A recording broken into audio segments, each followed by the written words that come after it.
of the increases are agency assists, us coming in and assisting Fargo and West Fargo. We've been doing that a lot more because they're Fargo short-staffed. So as you guys know, we've been coming in on some of the weekend nights and helping downtown because they're getting a lot of calls for service down there. So we've been coming in and helping a little bit down there. But yeah, I mean, maybe just a little bit in general. I mean, I still, like I've always said, I think that we're still living in a pretty safe community. Well, I mean, over the weekend we had 2 people that were killed.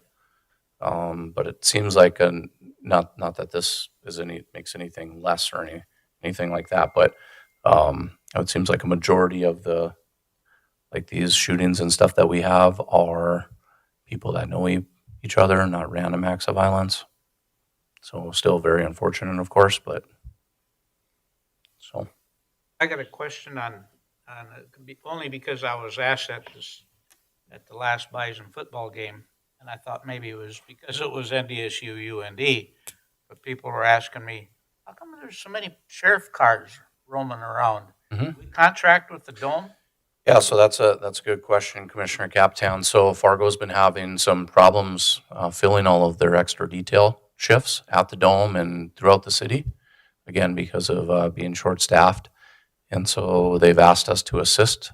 We've always worked up at those games, but we did what's called the money room or money run, and that's a plainclothes event, so you wouldn't typically see our guys in uniform. Typically, we would be 2 to 4 people working that, so we've always done that.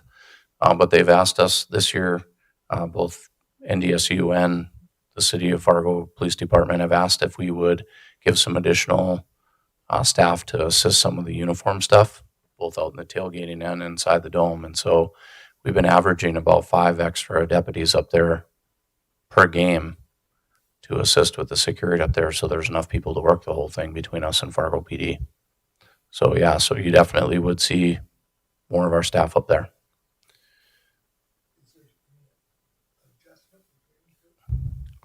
Any, so that's all private stuff. So the Fargo Dome pays us to pay our employees to do that. Yep.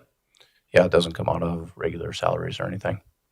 So that's all extra duty pay to our staff. And then just to kind of go off of that, we've had the City of Fargo Police Department is not staffing, and a lot of the extra event stuff that they've had that they staffed in the past. And so they've been asking us to do that a lot more now. So things like the Shields Arena, we've been working those events. If they have concerts and stuff there, it's been all us. And a few other things like West Acres right now.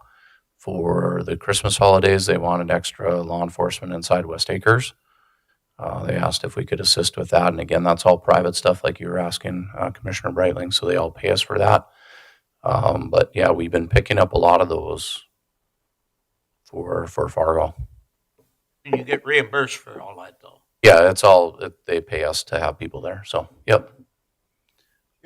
Shields isn't quite over in West Fargo, is it? Nope.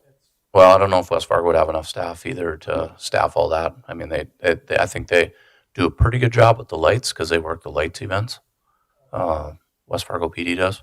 They haven't asked us for any assistance there yet, but I know like when we were talking about the fair and potentially splitting some of that or them taking that over, they were saying that they would need our assistance to do that. So,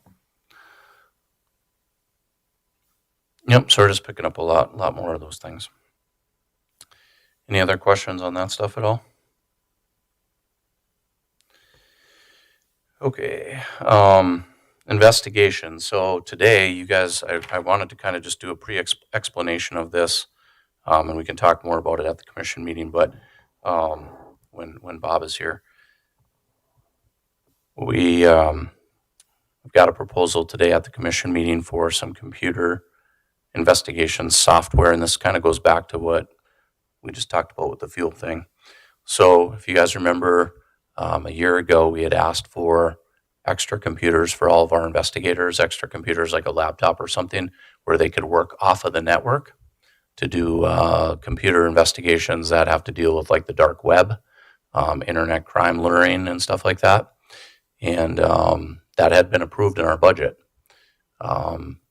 Terry was not able to get to it, to get it in that budget year, and so it went away, and we never fulfilled that budget request. And so we need it. We just had, if you saw on our Facebook, we just sent one of our female detectives to ICAC training, which is a very in-depth training. Took almost a year for her to complete, and it deals with doing cell phone downloads, child luring, setting up child sex cases, and all this stuff has to be done on these pornographic sites and the dark web and stuff.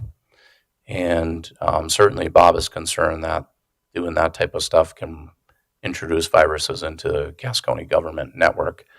And so he's very much on board with the fact that we need to go this route that we had asked for a year ago, and get each of our investigator a computer in their office besides their main one that they have, where they can go out on the dark web and do this research and different things and be on an outside network and not the county network. And then it also has to do with some of the cell phone downloads and some of the information that they're pulling from these cell phones, that the information is so large, and having a place to store that data for evidentiary purposes. We can't store that data out on the cloud, because if it goes out somewhere else, then we're committing a law violation ourselves by moving child porn and things like that out to a internet service or a cloud that's not in law enforcement custody. And so we have to have our own storage for that. So like I said, we had that approved last budget. Terry wasn't able to get that completed. I think part of the reason was being able to get some of the computers and stuff, because everything was from COVID was on back order and everything. And so we're going to be looking to ask for that today, which is $31,000 in a budget adjustment that way, or to absorb it in our existing budget, which probably can be done with the surplus that we have. So I just wanted to do a quick explanation. We don't have to make any decisions right now. I just wanted to bring that up so you understand what it is. So, yep. We never got even the single terminal set up that was talked about a year and a half ago. All we got was a sandbox thing. We got some equipment, but we still need to get the internet. What equipment did we get? I think we've got some of the computers. They came in? Okay. I don't think they've been distributed, but I think Bob said that there were some computers. Some of it has already been in there, but it's the running the lines in and all that. You weren't able to get it operational. Bob's going to testify on this today, because he knows more on that end than I do. He knows what equipment we have, what we need, and things like that. So.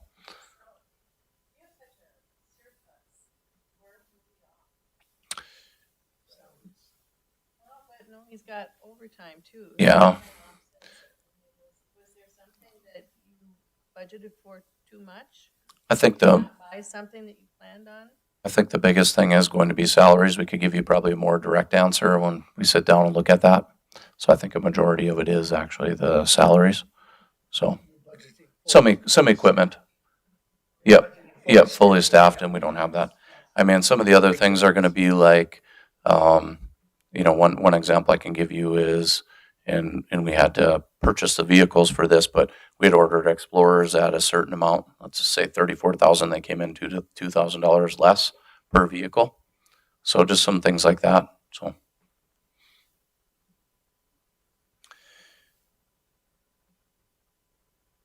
All right.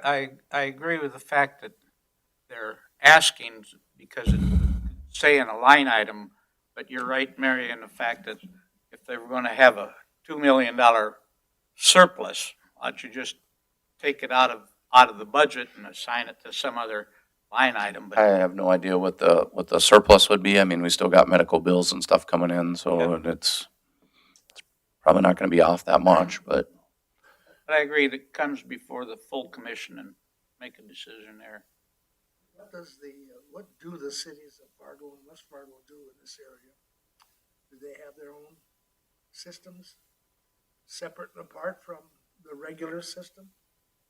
But for budgets, you mean? Or which part? No. For the computer stuff. The computer stuff. So, yep. So what we're doing right now is we're taking a lot of our phones and stuff that we dump And a lot of these internet crimes, we're doing those over at the Bureau of Criminal Investigation because they have this way that we're, so, yep. So if we need to do like a really big phone dump and gather information, what we're doing is we're taking it over there. Sometimes we have to wait because they're backlogged. As far as some of the, Bob, I think we'll be able to answer for the city of Fargo since he was over there. I'm not sure otherwise what they're doing. So I really left that part up to him because we just told him what we want to do, and both he and Terry, and they're like, yeah, we can't do that on our system. They don't, they just don't want to introduce stuff into it. So, okay, civil and court transport, our staffing is good there. My day in court, which we've talked about in the past, we had a meeting this morning on that, and we're working together with Fargo Public Schools to get that back going again over here, hopefully.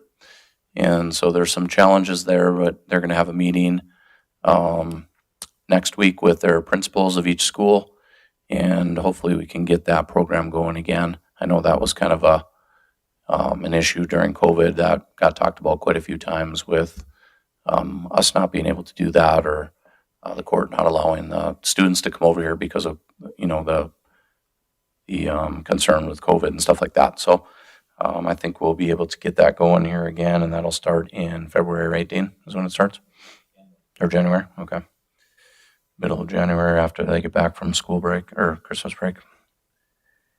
All right, and then we've had a number of evictions increases, so that's been kind of somewhat concerning for our warrant and civil process staff.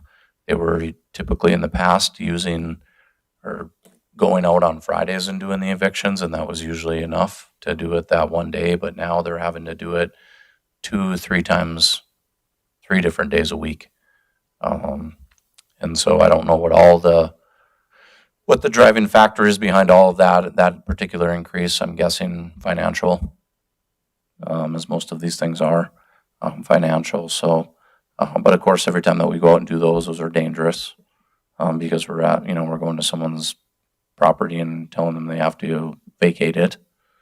Of course, if you guys remember, that's when Officer Cody Holte was shot and killed in Grand Forks a few years ago, was on conducting an eviction. So I really wanted to point that out because it's definitely we've seen a huge increase in that.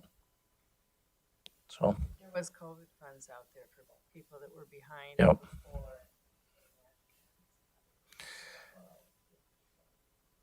So, okay, jumping down to the jail then, staffing, we were down 22, we're down 18 now, we're moving in a positive direction again. And so we'll just keep plugging away at that. Our person that we have in our recruiting efforts right now is doing a really good job getting people in the door. And our last class that we brought in was eight people full-time. That just started in the jail, so that was a really good recruiting class. Of course, in that time, 4 left, and we brought on 8, so we only gained 4. But our next class, I think we've got 6 again, something like that. So we're moving in the right direction. It's just a matter of being able to retain people so they don't leave in the meantime. So. I saw an article in print about a school conducted by the West Fargo City. The academy? Yes. Yep, we assisted with that. It was a joint effort with us and West Fargo PD. We actually hired one from that academy to come to work in the jail. It does, but keep in mind that the individuals that are going through that are getting their peace officer's license. So majority of those want to go do patrol right away. They don't want to start in the jail. So sometimes it's a little bit harder for us to bring those individuals in the door because, again, most of our individuals are starting in the jail. So, but we did grab one, and we've had a few others interested. So, but we were assisting with that. It's we're kind of doing it because Fargo PD is doing their academy, and so in order to compete with them, us and West Fargo started teaming up with Devil's Lake and their academy to bring that academy to West Fargo And then we had a number of our staff who helped instruct as well, so they can start getting to know our staff and things like that. Hoping that through that effort that we'd bring them in the door as well. In order to get your peace officer's license, you say that's a year-long process? No, it depends on it depends on how you're going about to get that. So if you go to NDSU and get your four-year degree like I did, and then get hired by the sheriff's office and they send you, it's 14 weeks now. And but if you decide to go get your 2-year degree and get that peace officer's license in the same time, then it's a 2-year. That's through Alexandria. But some people can just go and get that academy as well, and as long as the agency doesn't have a requirement of any college education, then they could just start on at the jail, have that license, and then we could eventually activate it. So it kind of just depends on the route that the person takes. Okay, just a person off the street decides Yep. to have a career change and has no peace officer, but they want to get it. So, They could do that. and how long is that? That would be 14 weeks. 14 weeks. Okay. Yep. But then again, you would have to, depending on who they applied with, if they didn't have any other college education, they might not be able to get hired. Right now, we're not requiring that, so they could come and apply with us. But I think, like the highway patrol, I think you have to have at least a 2-year degree before you can apply with them, unless they've Your changed it degree can recently. be in anything. Yep, could be in anything. So, yep. Okay. So then I wanted to just go over our average daily population at the jail has been, and this is since August. So I had these numbers run since August. Our average daily population in the jail has been 312. So it's up there. We have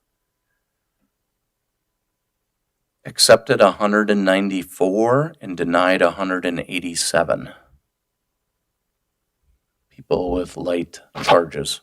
So basically how it works, and I think I explained this before, but if we're pretty full at the jail and we've only got a few beds left, all the agencies get that information. And then if they come across someone that has a light misdemeanor offense, like maybe a driving under suspension that they would typically be brought to the jail for, they'll call the jail and say, do you have room for this person? And if that person doesn't have a violent history or anything like that, and we don't have a lot of beds left, then sometimes we'll deny those people and we won't take them, and the officer will give them a citation and give them a court date and tell them that you have to come to court on this date. So that's the 187 I'm talking about on here, where we've been in that situation where we've been short on beds. We might have 10 beds left, and then we're deciding, hey, we're not going to fill those up with these light misdemeanors, because if we have some serious violent felony charges, we want those people to come in. So then we'll deny some of these other people access.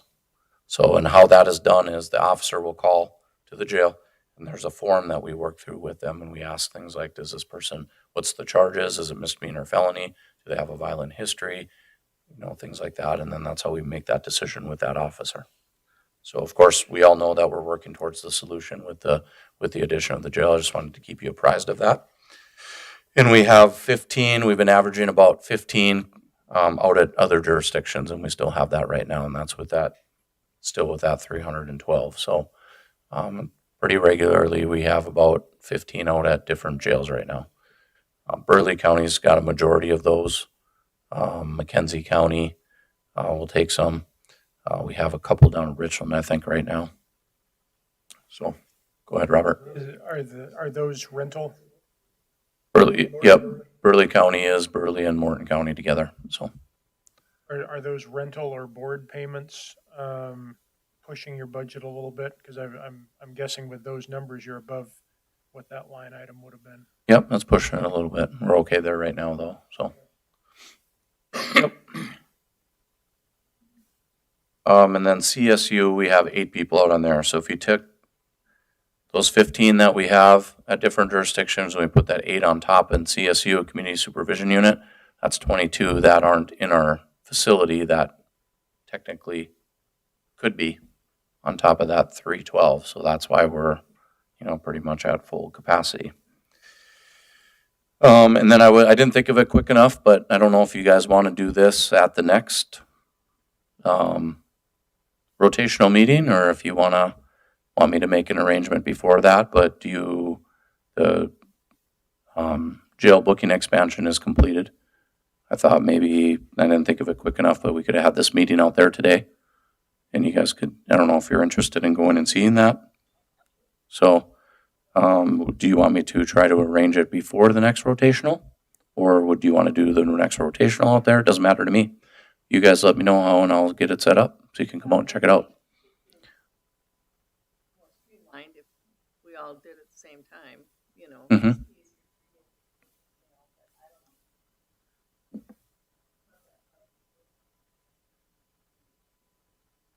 You know what I'm saying? I mean, as far as Yeah, back-to-back meetings, you know? Yep.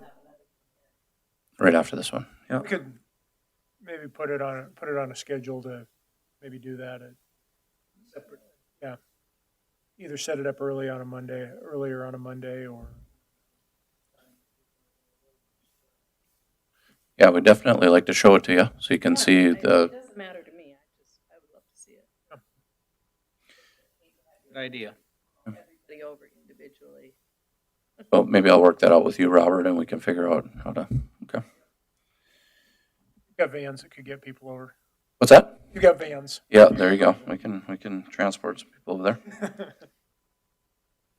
They have a couple people in the back. We might not let them out. So. Okay, just some additional items then. Pay and benefits that I have on here. I was just going to kind of just get a pulse again, I guess, on I know 2 years ago or a year and a half ago, we had done that study on the steps. And I know that we kind of vacated that plan this last year with the cost of living and what the county was looking at for the COLA for everyone.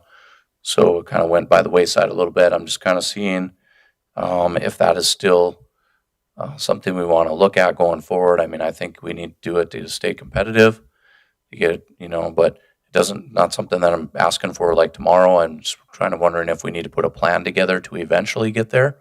I know once we had talked about, and I'm just spitballing this, but we had talked about maybe 1 year we go to 15, next year we go to whatever that low number is, 12, whatever, and work our way there. So it's not such a big financial impact. Or, and then something like that, would we set it out by maybe 2025, we try to work to this or something? Like a long-term plan, I guess, or something?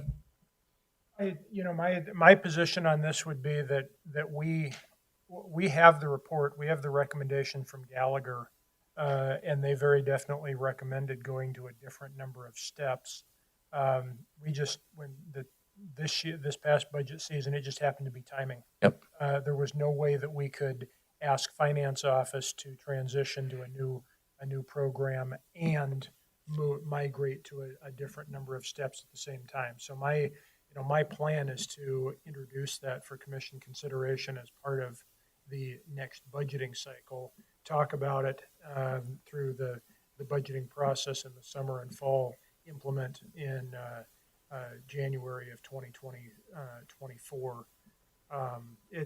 It is going to take a little bit of really detailed work to, as you remember, that was when we upgraded the matrix the last time. Doing something like this is more involved than applying a COLA and applying and just applying steps. So, but we've paid for the work without utilizing it. We haven't fully recouped the value of that investment. Intend to do it. We could only ask finance to do so much. Yes. We just ran out of bandwidth during this past budgeting cycle. Yeah. Like I said, I was just wondering if we were looking at something like I remember long-term we turned over to Gallagher and they have come back, right? Yeah, we have a report. I can distribute that out by end of the day. The recommendation is that, or the survey results are that most comparable organizations are between 10 and 12 steps, and we are 19, 21. Yeah. So there's, is there a fiscal impact on that? Yes. But that is one of the things that Gallagher will help us with is the implementation of it. We just, we knew, we were duct tape and baling wire to get converted to the new accounting program. Yeah, and I mean, even for us, that's why I was mentioning the long couple year plan, even if it takes us to get there where we build, so it's not so much of a hit at one time, because I understand the financial impact or whatever, or however much that is, I'm not sure, but I don't know if it's, hey, by this year, we want to try to get to this, or And I or think something. my sense, and I could be wrong on this, but everything I've seen up to this point in the way that would be implemented is somewhat similar to the migration to the new pay matrix a couple of years ago, where the move will be to the closest step up. And so the year one impact will be fairly minimal. It'll be essentially phased in over a couple of years. It's not that if somebody is if say we adopt a matrix with 12 steps, if somebody is that has been here 10 years and okay, with this new matrix, I go to step 11. $15,000 pay Yeah, raise. no, it doesn't. It's not going to work that way. It would be, if the salary is if my current salary is 75,000, and the next highest step up is 76.5, but it's a step 4, you would be moving up to that. So it's not going to be sticker shock the first year, but there will be an impact that is felt over 2 or 3 years. So it's not going to be a win. It's good for employees, but it's not going to be a immediate windfall when it's adopted. Okay. The only other thing that I wanted to bring up is I had some employees approach me and visit with me about something that I kind of somewhat knew a little bit about, but didn't know some of the impacts to some people who do different things at the organization. So basically, as everyone knows, we work on a 28-day pay cycle. The sheriff's office does. I think it's different than everyone else inside the organization. And then, of course, we because we work on that 28-day cycle, we work 160 hours before we start getting paid time and a half. So, I mean, you could work 28 hours one day. You don't get any overtime and a half that day until you reach the 160, which is, I mean, we talked about that a few years ago when you guys were gracious enough to start paying us overtime at that 160, because before it was at 171. So that has nothing to do with that. What I was made aware of, though, was that if Dean works 176 hours in a month, so he's 16 over the 160, which he would get time and a half for. If he took 2 days of vacation that month, that 16 hours that he got for overtime he wouldn't get that because he used 2 days of vacation. So then his 2 days of vacation don't go. Does that make sense to everyone? So if he works overtime in a month but takes vacation that month, he doesn't get the overtime. That actual overtime hours takes away from his vacation. So he doesn't get paid overtime. He would just get paid straight time. So where it becomes an issue, or where people brought it to my attention, is those people on military leave. So they feel like they're getting penalized for being on military leave because they might work extra time over 160, but if they take military leave that time, they don't get any time and a half. Those hours that they accumulated over time goes back, and they don't get the overtime pay then because they don't use military leave instead. They had worked overtime, but now because they took vacation days or whatever, it's not taking away their vacation because they had worked overtime. So again, so just one more, I'll try to explain it one more time here because it's kind of tricky, but so if you worked, again, 186 hours or 176 hours, which means that you would work 2 8-hour days over the 160. So you would get overtime for those. If you also took 2 days of vacation in that month, those 16 hours that you had worked go back in place of your vacation, and now your vacation isn't used. You just get paid straight time, like Tracy said. You get paid for the two additional. Yeah, but they don't. You But don't get the overtime. you don't get the vacation, and you don't get the overtime. Yep. Yep. Yep. Because. Yep. Nope. You're. The way our policy reads is that you have to actually work the hours to earn overtime. So if you've got holiday pay in there, annual leave pay in there, something like that, that's not actual hours worked. So then any overtime, any hours over 40 or over 160 for you folks. Yep. You know, at straight time because you haven't actually physically worked the 160. Yeah. So then what my staff is telling me is that doesn't happen anywhere else in the county, just to the sheriff's office staff. Yep, it does. It does.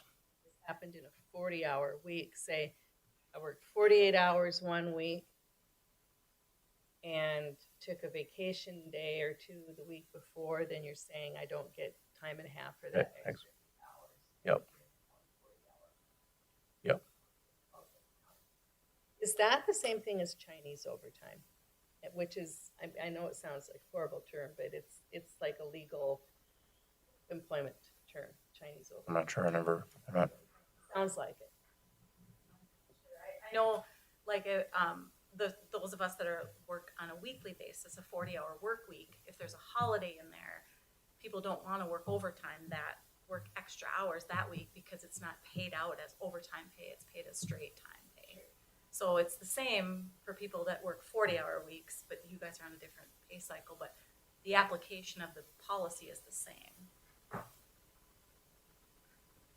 Yep, it does. It does get to be a little bit, So the problem comes in, or where the other issue comes in, then is that people don't want to then, like you said, work extra, and then that puts us in a bind. So they're like, I don't want to work extra because I'm just gonna. Why would I go work and set this? So this would be an example. Why would I go work an overtime shift on a Saturday when I took 2 days of vacation? Like, let's say that we need to fill a Saturday shift with patrol because we're short, so we put it out as overtime or an extra shift that someone picks up on their day off. People are saying, well, I'm not going to do that because I took a week's vacation last week, and why would I work a Saturday and take one of my Saturdays off I could have with my family because I'm not going to get paid extra for it anyways. They're just going to take it away from my vacation that I took a week ago. And so they're coming and telling us that. And so then it gets a little bit trickier sometimes to fill some of these overtime shifts when we're short. And I don't blame them because, I mean, we're asking them to come in on a weekend when they could spend time with their family. And they're basically saying, well, I took vacation this week, so I'm not going to do that because it doesn't really benefit me at all. I don't get anything from it. They just take away a vacation day from me. Human resources professional. Do a little dive into it, maybe between the two of you and see if. I mean, I don't know that there's a perfect solution. Yeah, my recollection is that I'd like to go back and do a little research and refresh my memory on the move that we made with the 28-day cycle and really lowering the bar to where you get to the Overtime at 160. overtime. Yep. And again, we appreciate that. So I'm not. And I think we did something a bit out of the ordinary on you figuring in hours under the 28-day cycle when we did that. So it definitely worth a little more. Maybe a 2-week cycle would make more sense or something. Worth some research. Yeah. I just appreciate the openness to look into it and see.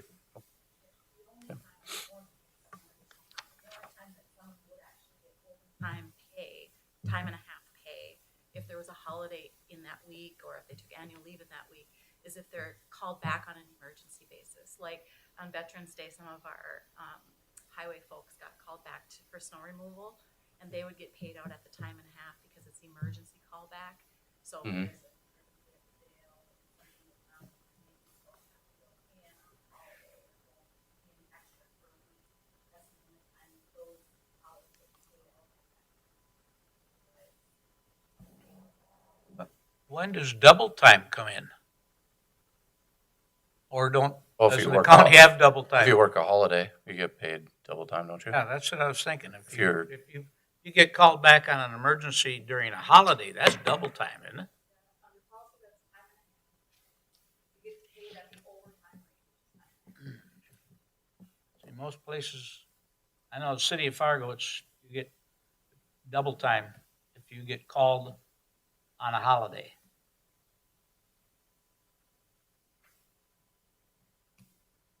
Yeah, if you guys, yep.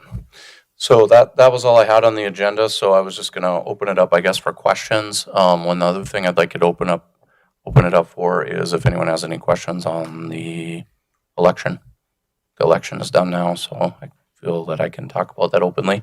I know that there's been some people that have reached out to you guys with some questions, some things they maybe wanted you to look into. We certainly want to be open and transparent. I'm open to all that if anyone has any questions for me. Well, the only thing I got called by some guy from the forum as to the wait times. And I wish I would have had your deal the day before, because the wait time, of course, I early voted, but I walked out at West Acres, I just walked right in, voted and left. There wasn't very many people there at all. And then Robert sent us that wait time schedule of every place. And it didn't seem like there's hardly any wait time except the day of the election from about 5 o'clock to 7. Yeah, then they got like 60 minutes of wait time. But, why do people wait to the last minute? I've just not figured out. Yeah, and is there anything any more specific to the sheriff's office? I know that some of the information that was coming out from questions that were coming out from like Code 4 Media or anything like that for me about the organization or Anything? I assume that you've been working with Robert and our legal counsel. Mm-hmm. Yep, Tracy's been Robert's always been great to work with, of course. I've worked with him since I've been in this position, and now having Tracy here has been really great as well because she brings a good legal perspective to everything as well, and always easy to work with. So we appreciate that. I appreciate both of their help as we work through some of these things, and I would just say that over the last several months, it's tough having another internal candidate running because no matter what happens, you're going to have people that side with one side or the other. It's just, there's no way around that. We've got a large organization.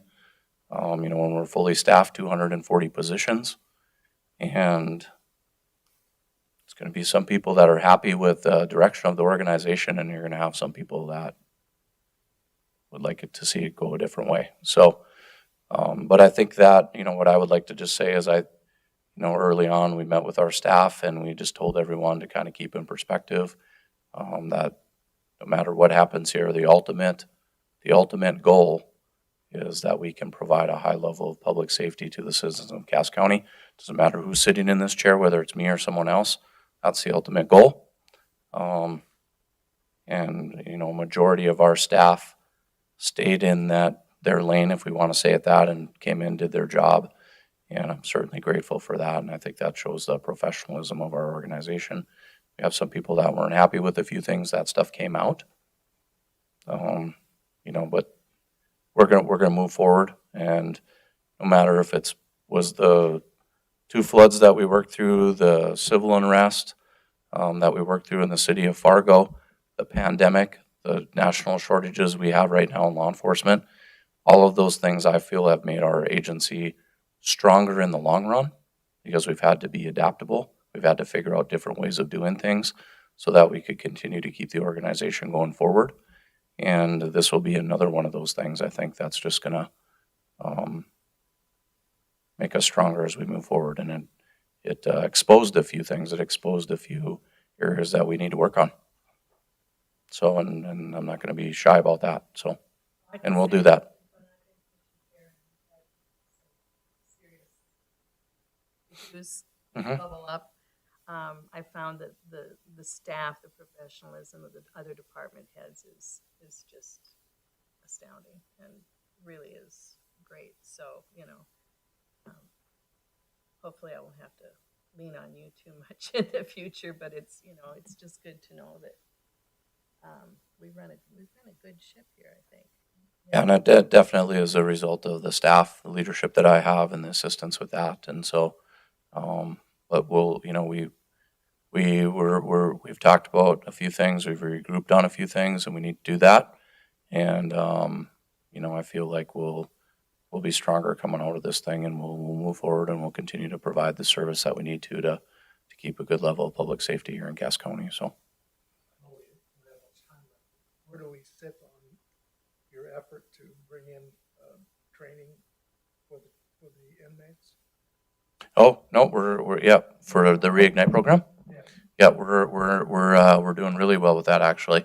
We got our GED program going again. We just had 2 people graduate that the other day. We've reached out to Microsoft, and Microsoft is going to donate us some computers so the inmates can work on those. We had Jason that comes in to the commission meetings, Jason Ellert, who was the head of the trade commission or the Carpenters Trade Commission. He's met with us, and there might be some possibilities there with an apprenticeship program. Last Friday, met with Marvin Windows, and they're looking for some employees, and they want to partner with us to potentially do look at some job placements there. So actually, that thing's rolling along really well. And at the sheriff's conference, which is next week on Tuesday and Wednesday, NSA, and they've asked if I would assist a little bit. We're going to be talking to the rest of the sheriffs in the state to see if they maybe can get something like that going at their places. So yeah, we feel really good about that. I mean, it's still growing, obviously, and it'll take a little while, but I think we're in a good position. So. You cover the Oh, the money holdover nope, on I the didn't. vehicles? I didn't. I just saw that. We got talking about the pay. So just real quick on that last one there, additional items, money holdover for vehicles. There are some vehicles that we haven't got yet this year that are probably not going to be delivered until next year. We're having a lot of issues right now trying to get vehicles, just like everyone else is. And so we might not be able to complete those orders or pay for those in this year's budget. We might have to ask to carry some money over from this year to next year to pay for this year's vehicles that we haven't got in yet.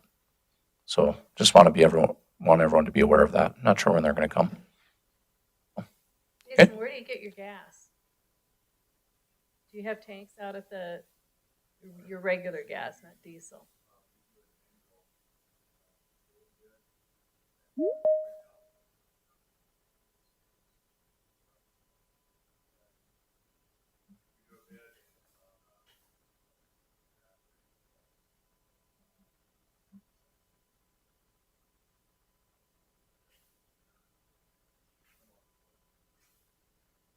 You have your own fuel farm out there.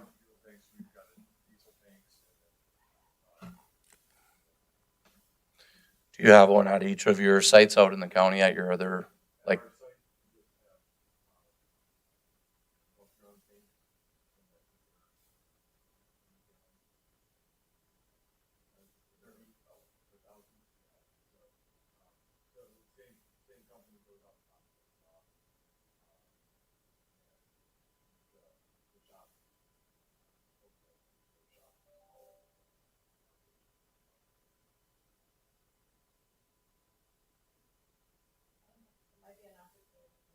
What's your Can total see an budget opportunity.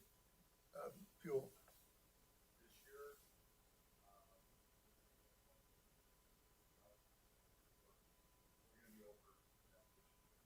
They're a little bit more than us, but.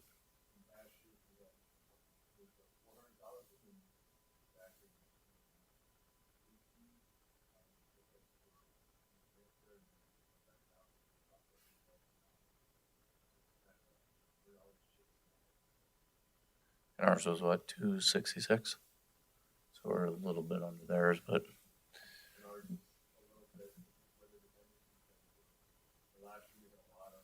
snowstorms.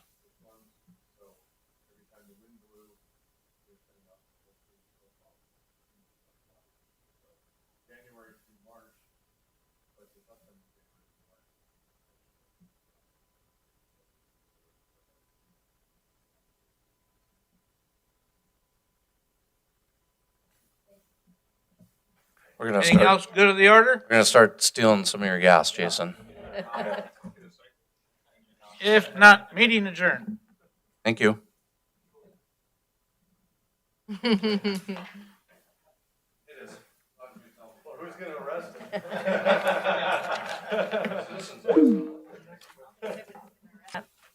Bill? That's a box. Yeah, yeah. Where from? I was at the state's attorney's office upstairs for 20-some years, so. Like that someplace, but we have a township officers meeting. No, I'm not worried about it. I'm waiting to get the invite and then I'll send it out he's later. I bringing think they're something supposed to be around. sending it today or tomorrow. I don't know. Saw it someplace and I thought I put it on my